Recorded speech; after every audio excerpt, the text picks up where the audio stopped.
దేశవ్యాప్తంగా అత్యంత శక్తివంతమైన నాయకుల జాబితాలో సీఎం చంద్రబాబు 14వ స్థానంలో నిలిచారు. రాజకీయ వ్యూహాలు, మొక్కవోని దీక్ష, భవిష్యత్తుపై పక్కా ప్రణాళిక, ఆంధ్రప్రదేశ్ను ముందు వరుసలో నిలపాలన్న విజన్ వంటివి ఆయనకు ఈ స్థానాన్ని కట్టబెట్టాయి. దేశంలోని వివిధ రంగాల్లో అత్యంత శక్తివంతులైన 100 మంది ప్రముఖులతో ఇండియన్ ఎక్స్ప్రెస్ 2025 జాబితాను విడుదల చేసింది. ఈ జాబితాలో ఉప ముఖ్యమంత్రి పవన్ కళ్యాణ్ 73వ స్థానంలో నిలిచారు.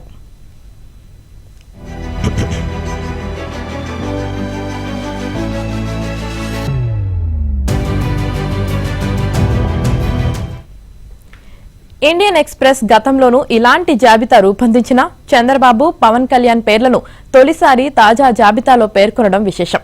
ఇక ఈ జాబితాలో తెలంగాణ సీఎం రేవంత్ రెడ్డి 28వ స్థానంలో నిలిచారు. ప్రధానమంత్రి నరేంద్ర మోదీ నెంబర్ 1 స్థానాన్ని నిలబెట్టుకున్నారు. నిరుడు కూడా ఆయన నెంబర్ 1 స్థానంలోనే ఉండటం గమనార్హం.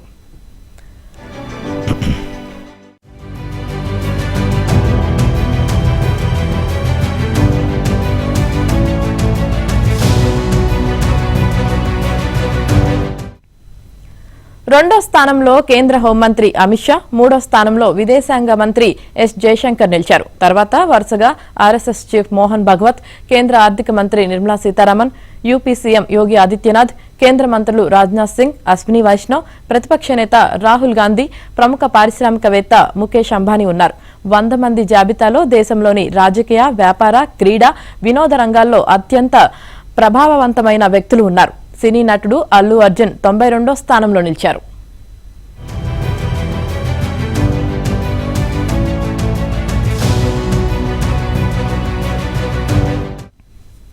ఈ జాబితాలో సీఎం చంద్రబాబుకు 14వ స్థానం దక్కడంపై ఇండియన్ ఎక్స్ప్రెస్ పలు కీలక విషయాలను వెల్లడించింది.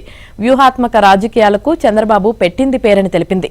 వైసీపీ హయాంలో అప్పటి సీఎం జగన్ జైల్లో పెట్టినప్పటికీ మొక్కవోని దీక్షతో కేవలం ఏడాది కాలంలోనే పార్టీ అధికారంలోకి తీసుకువచ్చేందుకు పక్కా ప్రణాళికతో ముందుకు సాగారని పేర్కొంది.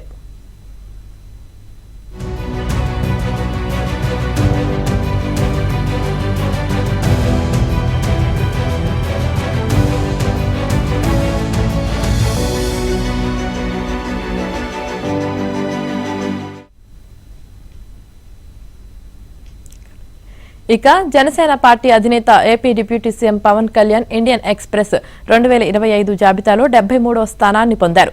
ఆయన గురించి ప్రస్తావిస్తూ అపజయాల బాటలో విజయ తీరాలకు చేరిన అలుపెరగని నాయకుడిగా ఇండియన్ ఎక్స్ప్రెస్ అభివర్ణించింది. 2014లో పార్టీ పెట్టిన ఆయన రాజకీయాలు వడ్డించిన విస్తరి కాలేదని పేర్కొంది. అధికారం కోసం సుదీర్ఘకాలం ఎదురు చూశారని తెలిపింది. 2024లో కూటమి కట్టి వైసీపీని గద్దెదించడంలో కీలక పాత్ర పోషించినట్లు వివరించింది.